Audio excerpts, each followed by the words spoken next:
오늘 말씀은 34장과 35장 좀 연계해서 우리가 살펴볼 말씀입니다. 주제 키워드를 만일 말씀드린다면 신실이라고 생각해 보시면 좋을 것 같습니다. 신실이라는 단어가 조금 와닿지 않는다면 약속을 지킴이라고 생각을 해보시면 좋을 것 같습니다. 특별히 예레미야 34장과 오늘 읽은 35장은 두 개의 사건을 나란히 보여주고 있어요. 그런데 이 두 개의 사건이 시대적으로는 완전히 좀 다릅니다. 34장은 시드기야 때 일어났던 하나의 사건이에요. 그리고 35장은 여호야김이라는 왕 때 일어난 사건이에요. 그럼 어떤 것이 먼저 일어났느냐면은 여호야김 때 먼저 일어났기 때문에 35장 사건을 앞에 둬야 되는데 선지서는요 그렇게 두진 않죠. 어느 정도 주제에 우리에게 하나님의 말씀을 증거하기 위해서는 때로는 이런 역사 같은 것들을 선지자 하나님의 말씀에 의도적으로 배치하는 경우들이 종종 있습니다. 그래서 실질적으로 자꾸 소리가 나는 것 같아요. 이걸 누르면요. 예. 그래서 이제 실질적으로 이제 시드기야 사건이 후의 사건임에도 불구하고 34장의 시드기야 사건 그리고 여호야김 때는 그로보다 10여 년 더 앞선 시대의 사건인데도 그 뒤에 배치함으로 이 두 사건이 주는 교훈을 우리에게 설명해 주고 있다는 거예요. 34장의 사건은 어떠한 사건이냐면 바로 신실하지 못한 사람들은 이러한 사람들이다 라는 것을 우리에게 증거해 주고 있고요. 35장은요 신실한 사람은 이와 같은 사람들이 신실한 사람들이다 라는 것을 보여주고 있습니다. 그래서 이제 34장의 사건은 유다 사람들, 그리고 35장은 오늘 우리가 읽었던 레갑 족속이라고 하는 레갑의 후손들에 대한 내용을 우리에게 증거해 주고 있습니다. 그래서 오늘 말씀 우리가 좀 34장을 통해서 한번 보면은 먼저 우리가 성경을 좀 제가 여러 군데를 찾을 텐데요. 좀 손가락을 좀 껴서 34장, 35장을 왔다 갔다 좀 보겠습니다. 우리 34장 7절을 한번 볼게요. 34장 7절에 보면 우리 다 같이 한번 읽겠습니다. 그때 바벨론의 왕의 군대가 예루살렘과 유다의 남은 모든 성읍들을 쳤으니 곧 라기스와 아세가라 유다의 견고한 성읍 중에 이것들만 남았음이더라. 이게 조용하니까 살겠네요. 예. 무슨 환풍구 소리처럼 크게 들리네요. 예. 보통 이제 34장의 7절에 보면은 시드기야 때 일어났던 사건의 배경이에요. 언제냐면 우리가 잘 아는 대로 남유다가 바벨론에 의해서 멸망을 하잖아요. 그런데 이제 이 시드기야의 가장 마지막 때예요. 즉 멸망 바로 직전이에요. 그러니까 7절에 보면은 유다에 많은 도시들이 있어요. 근데 이 많은 도시들이 바벨론에 의해서 함락이 되고 딱 3개의 도시만 남은 거예요. 어떤 도시만 남아요? 예루살렘, 그리고 라기스, 아세가. 요 3개의 도시만 남고 나머지 유다의 모든 도시들은 다 정복당한 거죠. 바벨론에 의해서. 점령당했던 바로 그 시기예요. 그러니까 이제 이들은 바벨론에 의해서 나라가 사라질 위기에 있는 거예요. 근데 그때 어떤 일이 일어났냐면은 바로 이 시드기야라는 왕과 때로는 정치 지도자들이죠. 그때 당시에 고관, 때로는 이제 여러 높은 위치에 있었던 사람들이 굉장히 놀라운 하나의 그들이 삶의 결정을 내립니다. 우리 34장 10절 한번 볼까요? 10절 한번 보겠습니다. 이 계약에 가담한 고관들과 모든 백성이 각기 노비를 자유롭게 하고 다시는 종을 삼지 말라 함을 듣고 순복하여 놓았더니 고대 세상에서는요 노예가 자연스러운 거였어요. 종이었어요. 하나님께서는 이스라엘 백성들 안에도 종을 두지 말라고 했지만 실질적으로 이 종이 안 생길 수가 없는 거죠. 어떤 이런저런 이유로 종과 노예가 생겼고 이제 그들은 다른 집에 가서 일을 하며 어쩌면 붙어 살 수밖에 없는 그런 현실이었어요. 그런데 시드기야와 고관들이 어떠한 정책을 시행합니까? 모든 노비들을 어떻게 해요? 다 풀어주는 거예요. 굉장히 좋은 일이죠. 그런데 이 좋은 일이 있은 후에 11절, 우리 11절 한번 읽어볼까요? 후에 그들의 뜻이 변하여 자유를 주었던 노비를 끌어다가 복종시켜 다시 노비로 삼았더라. 풀어줬어요. 근데 이제 다시 어떻게 해요? 원위치 시키는 거예요. 마음이 변한 거예요. 그래서 그들을 다시 끌어다가 잡아다가 자신의 노비로 삼는 거죠. 도대체 이들에게 왜 이와 같은 일이 일어났는가라는 부분이죠. 특별히 하나님께서는 이스라엘 백성에게 모세 오경이라는 율법을 주실 때 우리가 아는 대로 출애굽과 신명기의 말씀을 보면 이스라엘에게는 안식년이라는 걸 주셨어요. 이 안식년은 1, 2, 3, 4, 5, 6, 7년째가 되는 때가 바로 안식년이에요.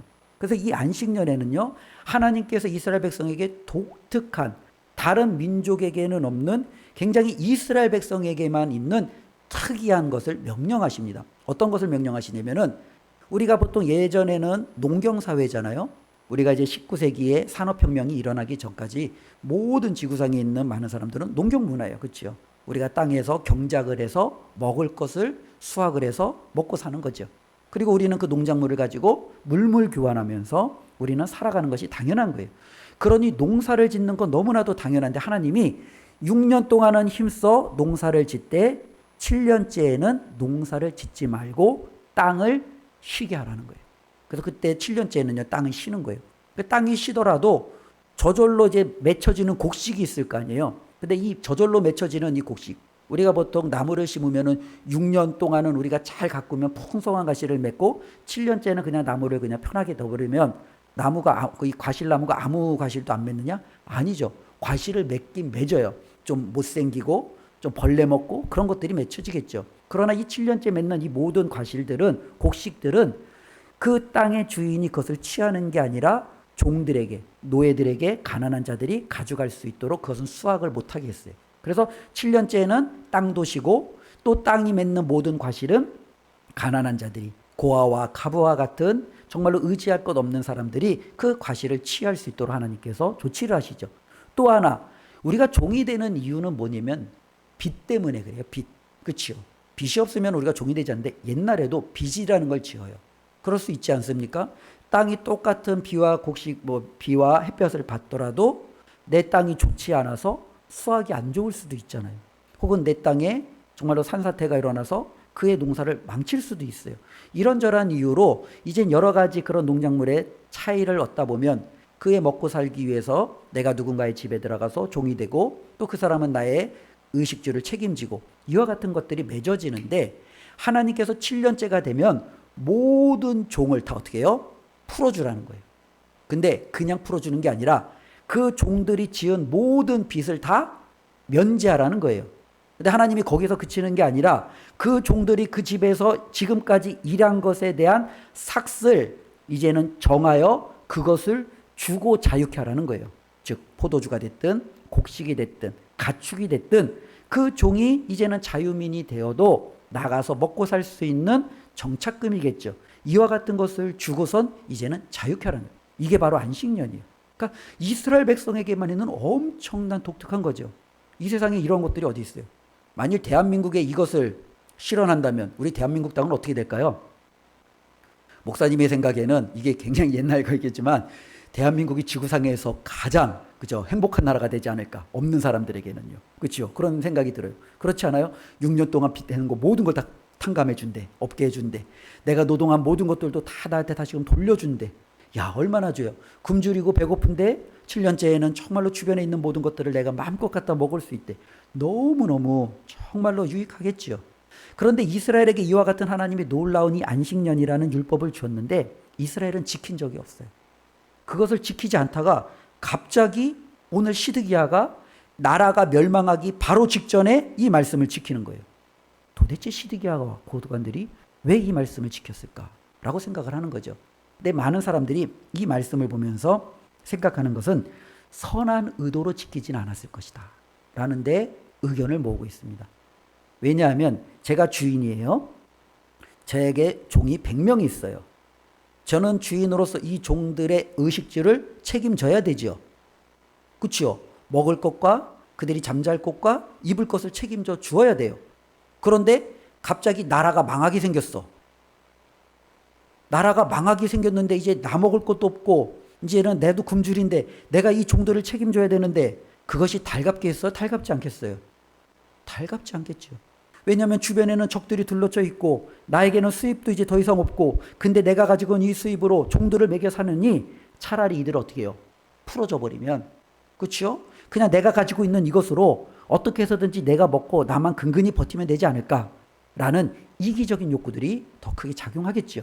그래서 그들은요, 이 종들을 풀어주는 거예요. 근데 풀어줬는데 율법대로 그들에게 정착할 수 있는 정착금을 주고 풀어준 것도 아니라 그냥 풀어준 거죠. 그리고 나서 이제 어느 정도 시간이 지났는데 이때 당시에 국제 정세가 약간 변화가 일어납니다. 어떤 변화가 일어나냐면 이 예루살렘이 우리가 아는 지금 팔레스타인 땅에 있잖아요. 바벨론은 북동쪽에서 이렇게 남쪽으로 내려와서 예루살렘을 포위하고 이제 이 모든 그 지중해 이쪽 터키와 이란, 이라크 이쪽이 이제 패권 국가, 우리가 말하는 흔히 제국이 돼버리는 거죠.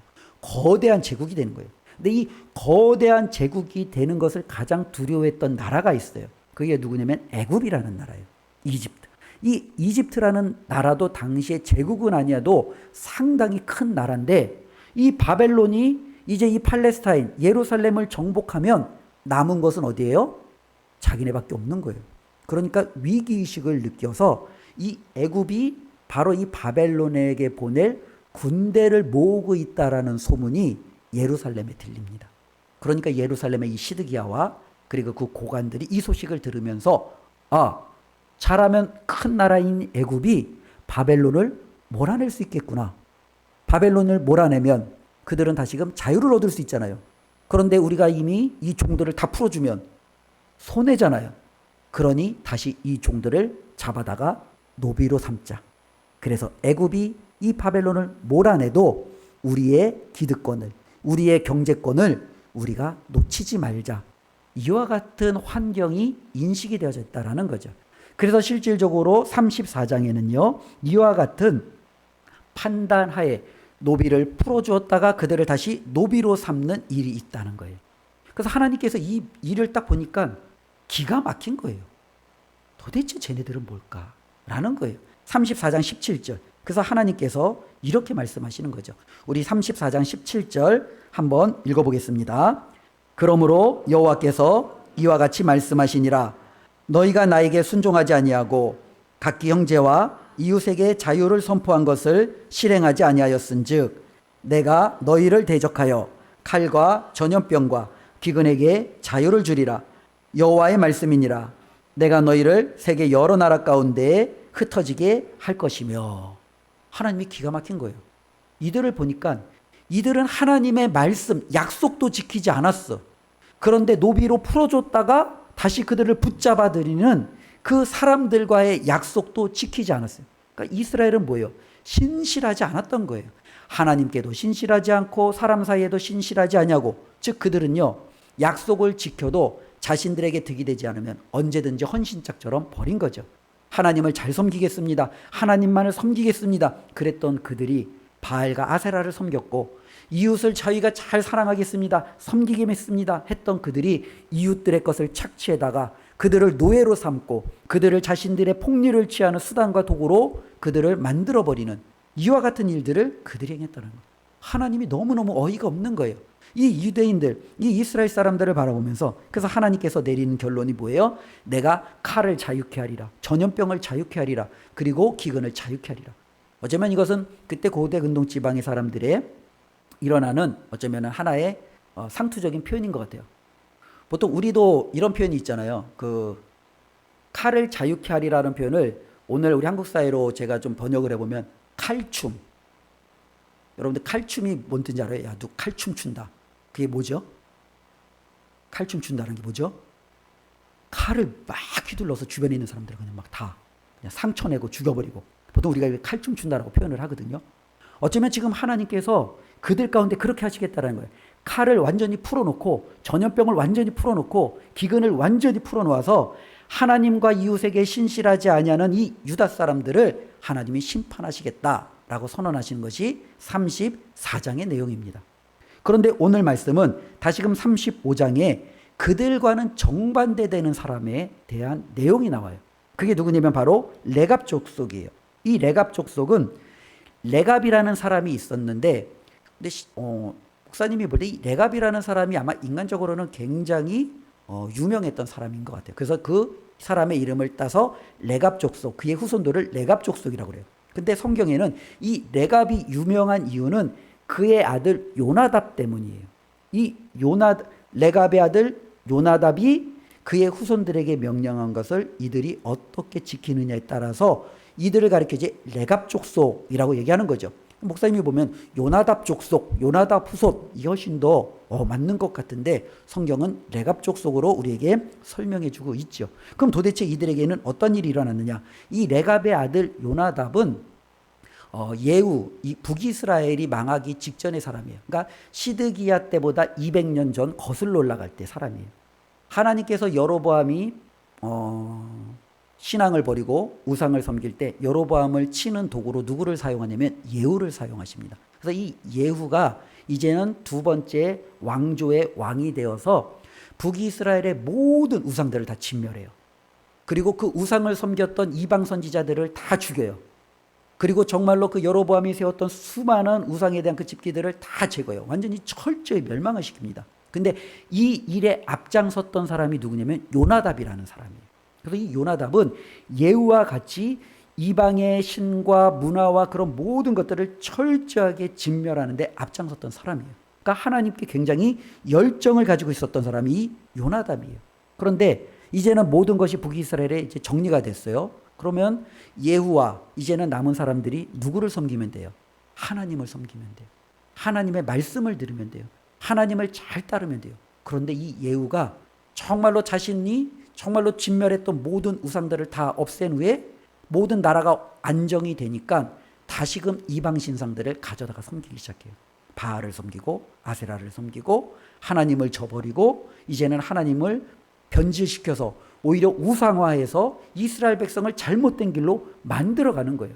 이 모습을 본 요나답이 굉장한 회의감이 듭니다. 그래서 이 요나답이 자신의 후손들에게 이제는 하나의 유언을 해요.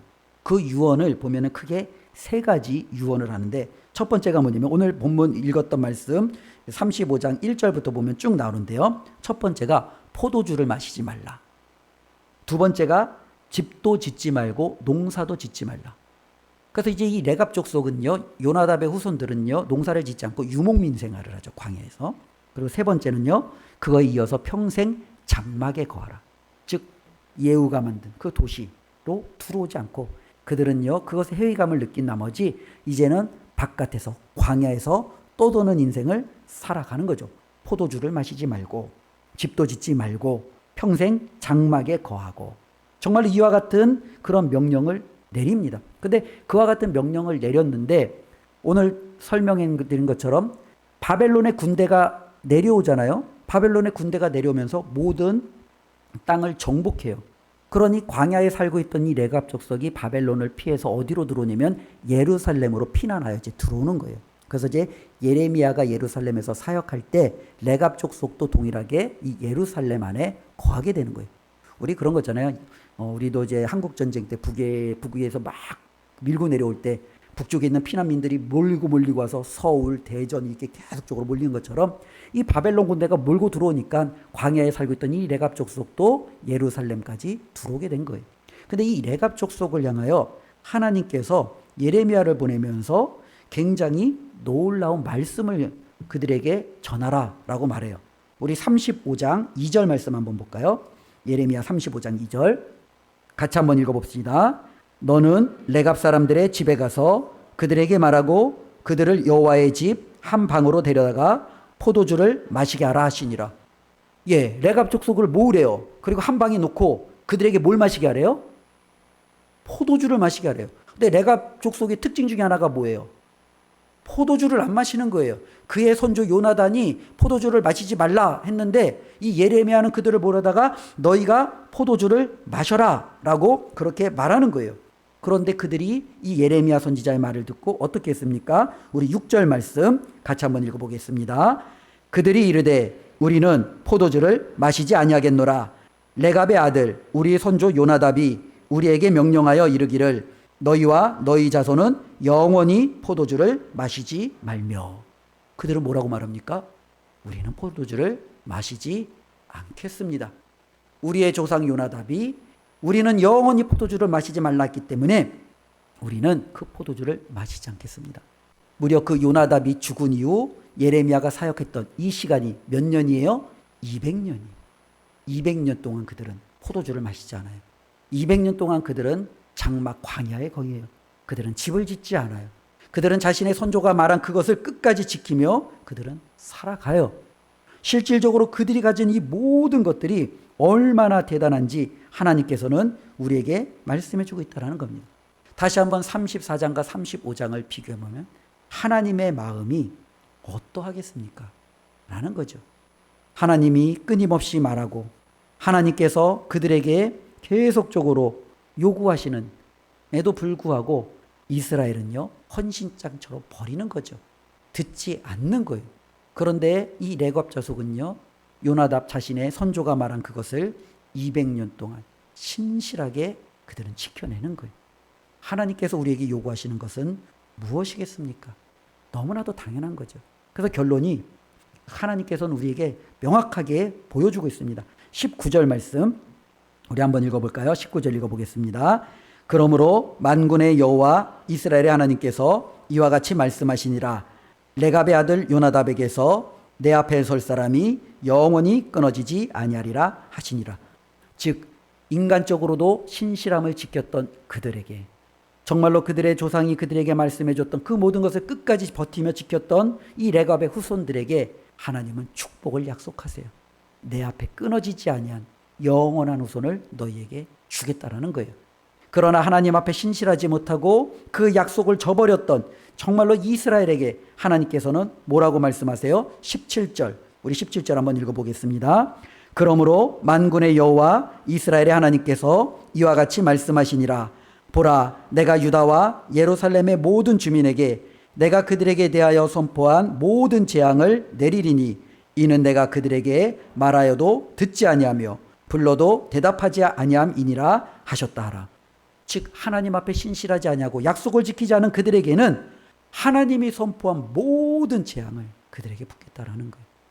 하나님은 오늘도 여전히 저와 여러분들이 하나님 앞에 신실한 삶을 살아가기를 원하십니다.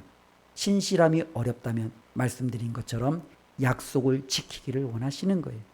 올 한해 2025년도 새해가 시작이 되었습니다.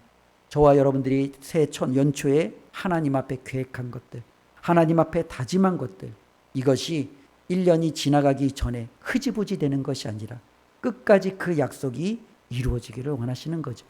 우리가 하나님 앞에 서는 날까지 우리의 믿음으로 하나님 앞에 다짐했던 것들이 하나님 앞에 끝까지 이루어지기를 하나님은 저와 여러분들에게 요구하시는 겁니다. 하나님은 신실한 자를 기대하시며 그 신실한 자를 축복하신다라는 사실을 우리 모두가 기억하고 우리 은강교 모든 성도님들이 하나님과 더불어 신실함을 유지하며 살아갔으면 좋겠습니다. 그래서 이제 하나님이 요구하시는 그 신실함이 너무나도 많기 때문에 가장 기본적인 거 세 가지만 말씀을 드리겠습니다. 그러면 우리가 1년 동안 하나님 올 한해 내가 어떻게 신실할까? 가장 중요한 것은 우리가 하나님 앞에 예배와 기도의 신실함이에요. 우리가 처음에는 하나님 앞에 예배의 자리, 기도의 자리가 사모하고 이 부분에 열심히 있다 보지만 삶이 분주하고 바쁘면 우리가 가장 먼저 타협하는 게 예배고 기도예요. 그렇죠? 자꾸 뒷전으로 밀리는 거예요. 세상에서 돈 벌어야 되고 공부해야 되고 세상에서 성공해야 되고 내가 원하는 것을 누려야 되기 때문에 우리는 자꾸 그쪽은 더 많은 비중을 가지만 시간이 지나가면서 그쪽을 자꾸 비중을 두다 보니까 예배는 소홀히 되고 기도는 자꾸 뒷전으로 밀려나가는 우리의 삶이 될 수 있다는 거예요. 그것이 아니라 처음에 가졌던 예배와 기도가 끝까지 하나님 앞에 신실함으로 나아가는 우리 모두가 되었으면 좋겠습니다. 또 하나는 하나님께서 우리에게 맡겨주신 사명이 있잖아요. 하나님께서 우리에게 맡겨주신 사명은 다른 게 아니라 우리가 이 땅에서 잘 되는 것, 우리가 이 땅에서 풍성한 삶을 누리는 것, 이것도 하나님께서 우리에게 주신 축복이지만 더구나 하나님이 이런 모든 것을 우리에게 주시는 이유는 우리를 통해서 또 다른 영혼을 살리기 위함이에요. 저와 여러분들을 통해서 올 한 해는 또 다른 영혼이 정말로 살림을 받고 그들이 구원을 얻는 일에 우리 모두가 쓰임 받았으면 좋겠습니다. 그래서 처음에는 내가 저 사람 한번 전도해 봐야지, 저 사람에게 복음 전도해 봐야지 하다가 두드려도 아무리 내가 애를 써도 꿈쩍하지 않으면 우리도 모르게 포기하잖아요. 그냥 내려놓잖아요. 그러지 말고 우리 주님께서 저와 여러분들을 끝까지 포기하지 아니하시고 정말 우리를 죽기까지 사랑하신 것처럼 우리도 우리 주위에 내가 전도하고 정말로 구원에 이르게 할 그 영혼을 위해서 포기하지 아니하고 끝까지 하나님 앞에 그들을 향해 발걸음을 옮기는 믿음이 우리 가운데 있기를 주님의 이름으로 부탁을 드립니다. 마지막 세 번째로 우리가 유지해야 될 신실함은 사랑이에요. 사랑. 기독교인을 표현하는 가장 중요한 것이 있다면 바로 우리 하나님은 사랑이신 것처럼 하나님이 저와 여러분들에게 요구하시는 삶의 모습이 사랑이라는 거예요. 우리가 상황에 따라 사랑했다, 사랑하지 않고 미워하고 증오하고 싫어하고 무관심하고 이렇게 넘어가는 게 아니라 우리를 사랑하신 그 예수님의 그 하나님의 사랑을 바라보며 내 옆에 있는 사람을 끝까지 사랑할 줄 아는 우리 교회 모든 성도들이 되었으면 좋겠습니다. 이것 어느 것 하나 쉽지 않아요. 신실함을 유지하는 것은 끊임없는 노력이 있어야 돼요. 이 요나답은요 200년 동안 그의 후손들은 엄청나게 많은 유혹을 받았을 거예요. 포도주의 유혹, 광야 말고 도시에 가서 정말로 떵떵거리고 살고 싶은 유혹, 때로는 그들 가운데 멋진 집을 갖고 싶은 그러한 유혹 이런 것들이 왜 없었겠어요. 그럼에도 그들은 이 모든 것들을 다 뒤로하고 정말로 그 조상 선조의 말을 끝까지 지켜냈잖아요. 우리도 하나님의 말씀을 지켜내려고 하다 보면 수많은 유혹들이 있을 거예요. 세상에 먹고 싶은 것, 즐기고 싶은 것, 가고 싶은 것, 누리고 싶은 것, 내가 하고 싶은 것, 이 많은 것들이 있어요. 그런데 그것을 쫓다 보면 하나님 앞에 우리가 신실함을 유지할 수 없다는 것을 기억하며 그것을 우리가 철저하게 끊어내고 하나님 앞에 신실함을 유지하는 우리의 삶이 되었으면 좋겠습니다. 우리가 신실함을 유지할 때 하나님은 결코 우리를 모른 척하지 않는다라는 거예요. 레갑 족속에게 주셨던 19절의 말씀 보셨잖아요. 하나님 앞에서 그들이 설 사람이 끊어지지 않는 놀라운 축복을 주신 것처럼 우리가 하나님 앞에 신실할 때 하나님께서 말씀에 약속하신 놀라운 은혜를 저와 여러분들에게 부어주실 줄로 믿습니다. 이것을 기대하며 믿음으로 승리하는 우리 모든 은강의 가족이 되시기를 다시 한번 주님의 이름으로 축원드립니다. 기도하겠습니다. 우리 이 시간은 말씀 붙들고 다 같이 통성으로 기도하며 하나님 앞에 나갔으면 좋겠습니다. 하나님, 유다 사람들은 하나님 앞에 신실하지 못했습니다. 하나님은 그들에게 끊임없이 신실함으로 다가섰건만 그들은 하나님의 말씀을 계속해서 어겼습니다. 자신들의 이득을 쫓아 노비들을 풀어주기도 했지만 다시금 그들을 취하는 완악함을 보였습니다. 그들의 삶 가운데는 하나님의 약속이 별로 중요하지 않았습니다. 그런데 하나님, 레갑 족속은 선조가 한 말을 200년이 넘는 시간 동안 그들은 목숨을 걸며 지키며 살아냈습니다. 하나님의 사랑을 받은 우리는 어떠한 신앙을 가져야 되겠습니까? 하나님, 우리도 목숨 걸고 하나님 앞에 신실함을 지키는 자녀 되게 하여 주시옵소서. 우리 자신을 위해서 기도하며 나가기를 원합니다. 하나님, 2025년도 한 해가 시작되어지는데 이 시작되어지는 한 해 동안 하나님 앞에 끝까지 신실함으로 서 있기를 원합니다. 돈에 취하고 술에 취하고 세상에 취하고 여러 쾌락에 취하여 하나님을 모른다는 어리석은 자가 되지 않기를 원합니다. 끝까지 하나님 앞에 온전히 설 수 있는 신실함을 하나님 허락하여 주시옵소서. 어디에 있든 예배의 자리에, 기도의 자리에 서 있게 하여 주시고 어디에 있든지 복음을 전하는 사명을 감당케 하여 주시고 무엇을 하든지 사랑으로 섬기는 하나님의 자녀 되게 하여 주시옵소서. 우리 말씀 붙들고 다 같이 동성으로 합심하여 기도드리겠습니다.